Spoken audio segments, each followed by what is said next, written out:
नमस्कार सभी को। तो कैसे आप सभी, उम्मीद करता हूँ आप सभी अच्छे होंगे। देखिएगा, आज आए आपके लिए काफ़ी इम्पोर्टेंट टॉपिक लेके 10+2 केमिस्ट्री का सॉलिड स्टेट, और काफ़ी इम्पोर्टेंट टॉपिक का नाम है पैकिंग एफिशिएंसी। पैकिंग एफिशिएंसी का मतलब ये है कि जो हमारे पास सॉलिड है उसके अंदर जो एटम्स हैं वो एटम्स कितने क्लोजली पैक हैं। अब वो क्लोजली पैक फिर डिफरेंस किस में देखेंगे हम देखेंगे यहाँ पे सबसे पहले सिंपल क्यूबिक स्ट्रक्चर, उसके बाद फेस क्यूबिक स्ट्रक्चर और उसके बाद सेंट्रल क्यूबिक स्ट्रक्चर। जो 3 स्ट्रक्चर प्रीवियस वीडियोस में मैंने आपको बताए थे, अगर आपने नहीं उनके बारे में पता हो तो आप हमारे यूट्यूब चैनल पे जाके उनके बारे में भी देख सकते हैं कि सिंपल क्यूबिक स्ट्रक्चर क्या है, फेस क्यूबिक स्ट्रक्चर क्या है और सिंपल के बाद सेंटर क्यूबिक स्ट्रक्चर क्या है। तो हमने बोला था इसको सिंपल क्यूबिक, फिर फेस क्यूबिक और फिर सेंटर क्यूबिक। 1 बाय 1 इनकी पैकिंग एफिशिएंसी हम फाइंड आउट करेंगे और उसको फाइंड आउट करने का तरीका क्या होगा उसके बारे में हम यहाँ पे डिस्कस करेंगे। तो चलिए शुरुआत करते हैं। सबसे पहले हम पैकिंग एफिशिएंसी फाइंड आउट करेंगे यहाँ पे सिंपल क्यूबिक सेल के लिए, कि जो सिंपल क्यूबिक सेल है उसमें कितनी परसेंटेज जो है एटम्स वो भरे हुए हैं, अब हमने ये बोला कि पैकिंग एफिशिएंसी अलग अलग होगी। अलग अलग क्यों होगी? अलग अलग के लिए आप एक बार स्ट्रक्चर को समझिए एक बार। जैसे मान लीजिए सबसे पहले मैंने यहाँ पे एक सिंपल क्यूबिक स्ट्रक्चर बनाया। सिंपल क्यूबिक स्ट्रक्चर सबसे पहले मैंने यहाँ पे ड्रॉ किया। अब अगर आपने हमारे जो प्रीवियस वीडियोज हैं वो देखे हों तो आप अच्छे से समझ जाएंगे कि ये जो सिंपल क्यूबिक स्ट्रक्चर था ये क्या था। मैंने आपको बताया था जो सिंपल क्यूबिक स्ट्रक्चर होगा वहाँ पे एटम्स केवल कॉर्नर्स पे होंगे, यानी कि जो एटम्स कॉर्नर पे होंगे तो वो कुछ इस तरीके से होंगे यहाँ पे, यानी कि ये जो एज है उस एक एज के ऊपर जो एटम्स होंगे, यानी कि आप देखिएगा ये एज है और एटम्स होंगे यहाँ पे कॉर्नर पे। तो जो एक्चुअली में एटम्स होते हैं वो एक दूसरे से बिल्कुल सटे हुए होते हैं, बिल्कुल पास पास होते हैं, यानी कि बिल्कुल यहाँ पे होगा एटम, यहाँ पे जब भी हम एटम को दिखाएंगे तो एटम के दिखाने का तरीका ये होगा कि जो कॉर्नर के ऊपर जो एटम होंगे, जो 2 कॉर्नर है ना, यहाँ पे देखिए आपको 2 कॉर्नर दिखाई देंगे, एक कॉर्नर ये दूसरा कॉर्नर ये। तो यहाँ पे जो 2 एटम्स होंगे वो बिल्कुल एक दूसरे के क्लोज होंगे, बिल्कुल पास पास होंगे, तो वो कुछ इस तरीके से दिखेंगे आपको। इसी तरीके से अगर मैं यहाँ पे बात करूँ तो यहाँ पे भी वो 2 एटम्स इस तरीके से होंगे कॉर्नर पे, तो एटम्स एक्चुअली में इस तरीके से होंगे। तो सिंपल क्यूबिक में हमने आपको बताया था कि जो एटम्स होंगे वो केवल और केवल कॉर्नर्स पे होंगे, ना तो फेस पे होंगे और ना ही सेंटर पे होंगे। तो इसका मतलब ये हुआ कि जो फेस सेंट्रिक स्ट्रक्चर होगा या जो सेंटर क्यूबिक स्ट्रक्चर होगा वहाँ पे एटम्स कॉर्नर के अलावा फेसिस पे भी मिलेंगे। तो फेसिस पे मिलेंगे तो डेफिनेटली वहाँ पे एटम्स ज़्यादा हैं, जबकि जो यूनिट सेल है, यूनिट सेल का साइज वही है, लेकिन वहाँ पे नंबर ऑफ एटम्स बढ़ जाएंगे। तो आप ऑटोमेटिकली देख सकते हैं कि जो सबसे ज़्यादा एटम होंगे वो हमारे पास फेस पे होने चाहिए, यानी कि जो फेस सेंटर वाली पैकिंग होगी वो सबसे ज़्यादा होगी, क्योंकि वहाँ पे एटम्स भी ज़्यादा हैं। अगर आप देखें इसी तरीके से अगर एक स्ट्रक्चर और बनाया आप समझने के लिए, ये एक स्ट्रक्चर और हमने यहाँ पे ड्रॉ किया इस तरीके का, ये मैंने बनाया था सिंपल क्यूबिक स्ट्रक्चर। ये बनाऊंगा मैं यहाँ पे आपका फेस क्यूबिक स्ट्रक्चर। तो फेस पे क्या होगा, जो एटम्स होंगे, मैंने आपको बताया था कि जो एटम्स होंगे यहाँ कॉर्नर्स पे तो है ही, साथ साथ वो जो हमारे पास यहाँ पे फेसिस होंगे, 6 फेसिस होंगे, उन पे भी एटम्स मिलेंगे, यानी कि एटम यहाँ भी होंगे। तो आपने देखा यूनिट सेल का तो साइज वही है, सिंपल क्यूबिक में केवल कॉर्नर पे है, जबकि फेस क्यूबिक में वहाँ पे जो एटम्स है वो फेस पे भी आ जाते हैं। तो उसी साइज में एटम्स बढ़ गए, तो इसका मतलब वहाँ पे ज़्यादा क्लोज पैकिंग किस में होगी, एटम्स ज़्यादा सटे हुए ज़्यादा पास पास किस में होंगे, डेफिनेटली फेस में होंगे। अब वो कितने परसेंटेज होंगे, कितना स्पेस वहाँ पे खाली होगा, उसको हम मैथमेटिकल ऑपरेशन के द्वारा फाइंड आउट करेंगे। तो चलिए देखिएगा कैसे फाइंड आउट करेंगे, उसका एक तरीका है। तो देखिएगा लिखेंगे कैसे,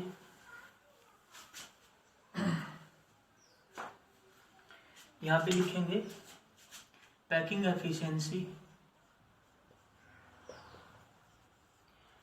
packing efficiency in simple cubic structure.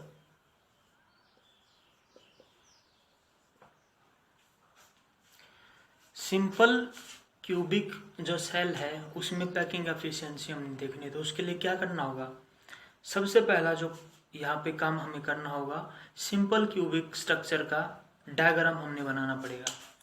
यानी कि डायग्राम बनाएंगे हम इस तरीके से,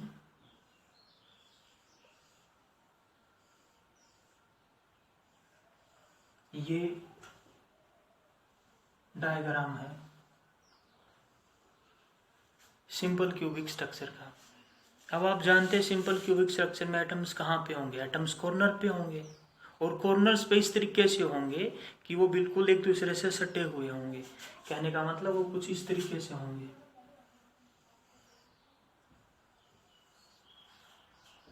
क्लियर है? देखिएगा ध्यान से, जैसे ये जो एक एज आपको दिखाई दे रहा है, यहाँ पे ये जो एक एज आपको दिखाई दे रहा है, इस एज की हमारे पास कुछ ना कुछ लेंथ होगी। इसी तरीके से ये जो ऊपर वाला एज आपको दिखाई दे रहा है, इसकी भी कुछ लेंथ होगी। इसका मतलब हमारे पास यहाँ पे जो क्यूब है, इसके जितने भी एजेज होंगे, उन सभी एजेज की जो लेंथ है वो एक फिक्स्ड होगी। यानी कि अगर मैं यहाँ पे ये बोल दूं कि ये जो एज है, यहाँ पे मैं लिख देता हूँ एज लेंथ,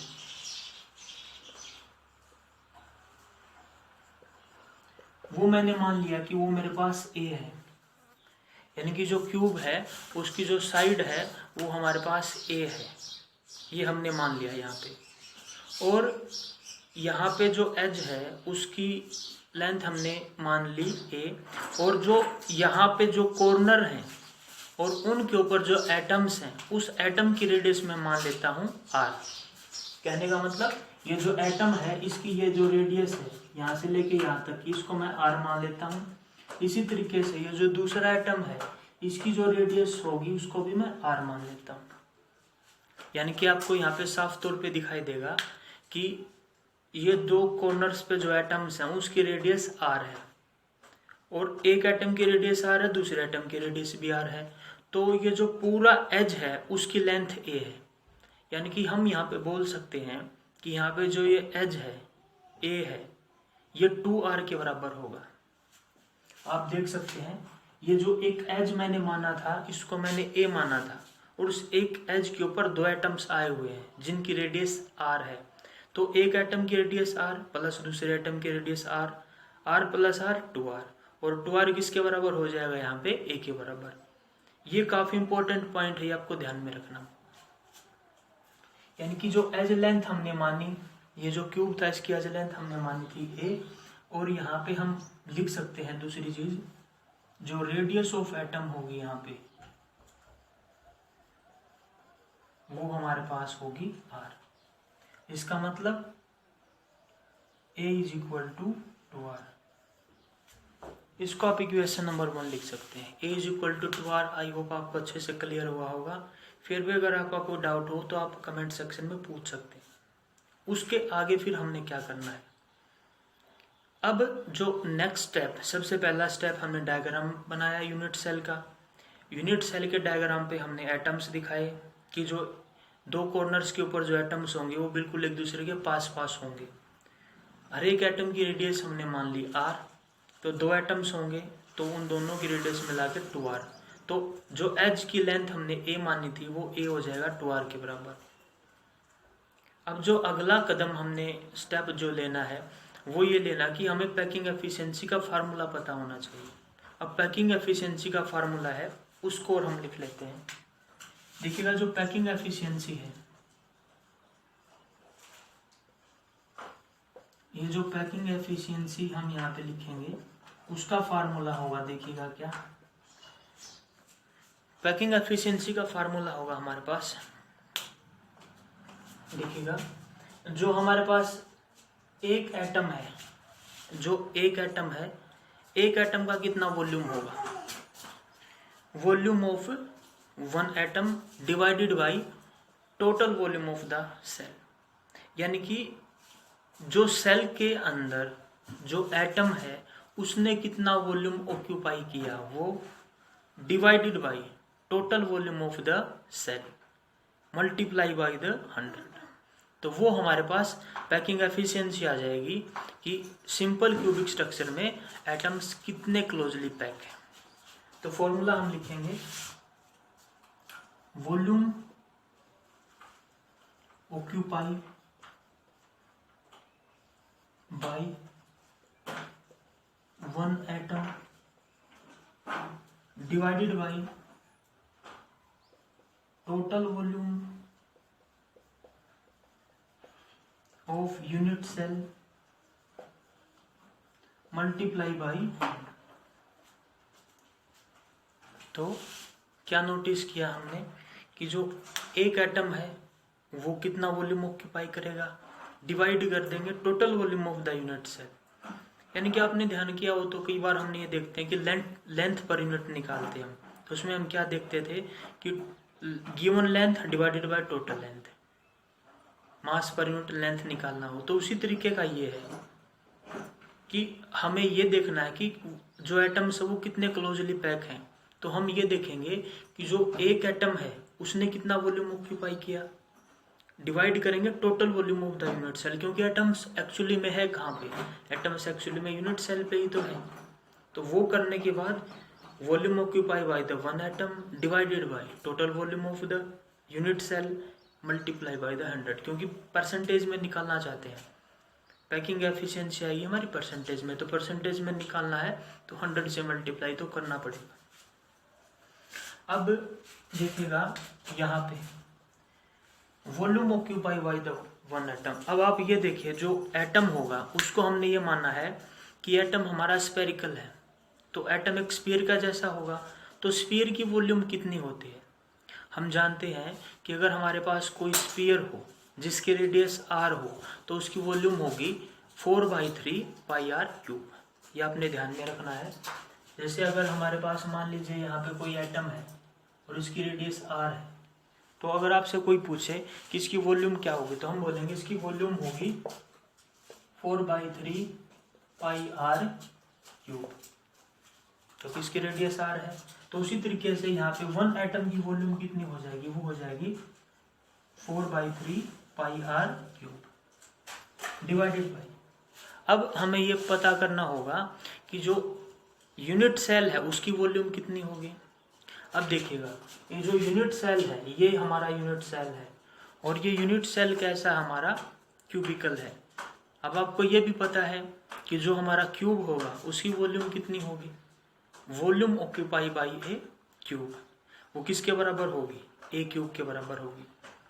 अगर क्यूब की साइड हमारे पास ए है तो वॉल्यूम ऑक्यूपाई बाई द जो क्यूब होगा वो ए क्यूब होगी।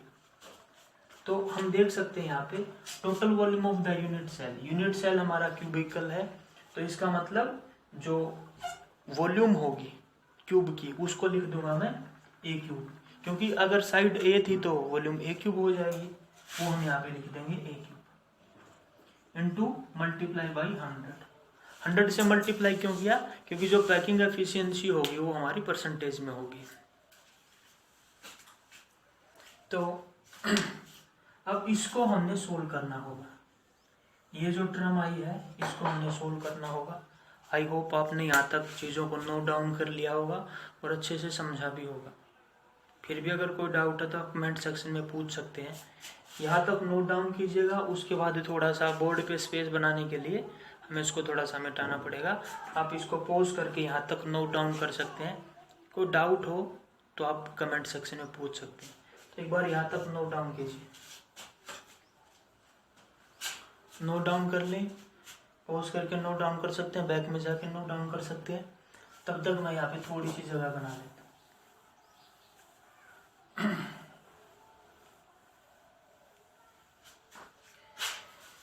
इतनी जगह काफ़ी होगी हमारे लिए इसको सोल्व करने के लिए। अब देखिएगा यहाँ पे 4/3 पाई r cube divided by a cube है।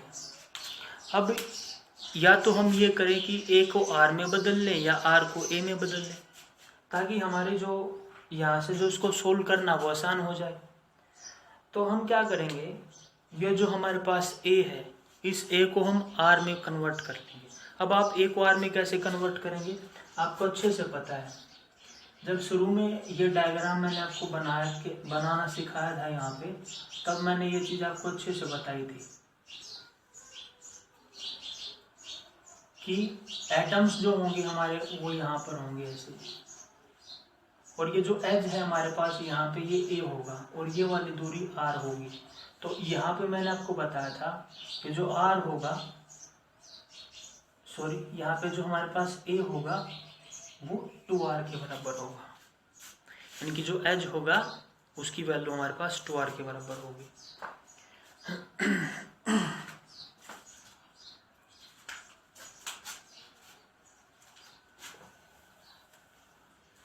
तो हम यहाँ पे a की जगह पे पुट कर सकते हैं 2r।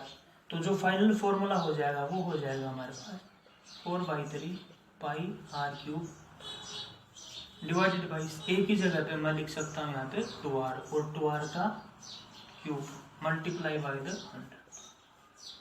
अब देखिएगा ये जो 2r क्यूब है, अगर इसका क्यूब करेंगे तो कितना हो जाएगा 8r क्यूब, यानी कि हम लिख सकते हैं 4/3 पाई r cube divided by 8r cube multiply by the 100। यानी कि जो हमारे पास a था उसको हमने रेडियस, यानी कि a क्या थी, जो एज था यानी कि साइड ऑफ द क्यूब था, उसको हमने रेडियस की फॉर्म में कन्वर्ट कर लिया। तो आप देखेंगे r क्यूब से r क्यूब कैंसिल आउट हो जाएगा पूरा, और यहाँ पे बचेगा 4/3, यानी कि बचेगा हमारे पास 4/3 पाई डिवाइडेड बाई 8 इंटू 100। अब 4/3 8, इसको आपने सोल्व करना है तो आप यहाँ पे अलग से सोल्व भी कर सकते हैं। 4/3 डिवाइडेड था तो मल्टीप्लाई में 1/8, तो ये हो जाएगा हमारे पास कैंसल आउट होके 1/6। यानी कि हम यहाँ पे बोल सकते हैं जब आप इसको सोल्व करोगे तो ये हमारे पास आ जाएगा आपके पास π/6 मल्टीप्लाई बाई द 100। देखिएगा 4/3 डिवाइडेड बाई 8, इसको सोल्व करेंगे तो 4/3 डिवाइडेड बाई 8 करेंगे तो वैल्यू आएगी 6। पाई ऊपर है तो कितना हो जाएगा π/6 मल्टीप्लाई बाई 100। तो जब आप इसको सोल्व करेंगे तो पाई की वैल्यू आप लिख सकते हैं यहाँ पे 22/7 डिवाइडेड बाई 6 करेंगे तो इसका मतलब ये हो जाएगा 1/6 इंटू 100। पाई की हमने क्या किया, पाई की वैल्यू पुट की, पाई की वैल्यू 22/7 थी, उसको 6 से डिवाइड किया, डिवाइड से मल्टीप्लाई में करेंगे तो जो 6 था वो 1/6 हो जाएगा। और जब आप इसको सोल्व करेंगे तो यहाँ पे ये हो जाएगा 3 और ये हो जाएगा 11, यानी कि 11/21 इंटू 100। तो आप जब इसको सोल्व करेंगे यहाँ पर तो जो फाइनल आंसर होगा वो हो जाएगा हमारे पास 52.2%। आप सोल्व करके देख सकते हैं। 11 को जब 21 से डिवाइड करेंगे तो हमारे पास आंसर आएगा यहाँ पे 0.522, और इस ये आंसर आएगा हमारे पास जब 11 को 21 से डिवाइड करेंगे। 100 से जब इसको मल्टीप्लाई करेंगे तो हमारे पास आंसर हो जाएगा आपका 52.2%। इसका मतलब क्या हुआ, इसका मतलब ये हुआ कि हमारे पास जो सिंपल क्यूबिक स्ट्रक्चर है जहाँ पे एटम्स केवल कॉर्नर पे प्रेजेंट हैं तो वहाँ पे पैकिंग एफिशिएंसी 52.2% होगी, यानी कि केवल लगभग अप्रोक्सीमेटली आधा स्पेस एम्प्टी होगा, यानी कि ज़्यादा क्लोज पैकिंग नहीं होगी। सिंपल क्यूबिक में एटम्स ज़्यादा क्लोज पैक नहीं होंगे, आधा स्पेस खाली होगा, आधा भरा हुआ होगा। तो आई होप स्टूडेंट आपको ये जो है टॉपिक क्लियर हुआ होगा कि सिंपल क्यूबिक स्ट्रक्चर में पैकिंग एफिशिएंसी क्या है। इससे नेक्स्ट वीडियोज़ में हम ड्राइव करेंगे कि जो फेस सेंटर्ड स्ट्रक्चर है और जो बॉडी सेंटर्ड स्ट्रक्चर है वहाँ पे पैकिंग एफिशिएंसी क्या है। अगर वीडियो आपको अच्छा लगा हो तो इसको लाइक करें, अपने डाउट्स को कमेंट सेक्शन में कमेंट करें। आपका अपना चैनल है, इसके साथ बने रहें, इसको और आगे शेयर करें ताकि हमारा चैनल अच्छे से ग्रो कर पाए, और साथ साथ नोट्स ज़रूर बनाते रहें। Thanks for watching.